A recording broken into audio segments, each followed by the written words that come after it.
Okay. Anyways, talagang pure and generous heart ang ibinida ng Asia Songbird Regine Velasquez sa katatapos pa lang na concert ni Clarice de Guzman.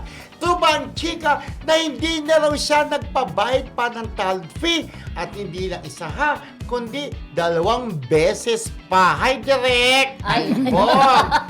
Ayan, di ba? Okay. Oy, in fairness kay Regine Velasquez, bukod sa hindi siya nagpapabayad, talagang pagbaguhan yung singer, binibigyan talaga niya ng suporta. Yes, lagi siyang Nakakatuwa. lagi siyang sumusuporta, lalo na kapag baguhan at tinawagan siya.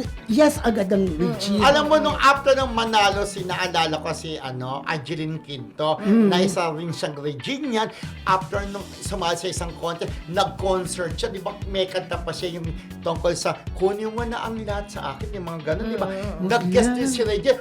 Sa pagka-pacing, nakakatuwa talaga si Regine. Lagi siyang sumusuporta sa mga baguhan. Kasi nag-start din siya idol siya. Ang sarap sa pakiramdam na isang Regine Velasquez, susuportahan mo yung baguang singer. Oo, sabi mo nga, lalayo ka pa. Lalayo ka pa. Diba, kapag may event tayo sa PMPC, hindi rin Correct. Nakakatawa, hindi rin isa sa nagbaban sa nagpapabayad. PMPC sa Regine. And even Martin Rivera. Yesterday. Si Ma'am Joy. Thank you very much. Nung pinipaso nga natin, okay lang i-dinner nila yun. Charos! Mo talaga. Walang ganon.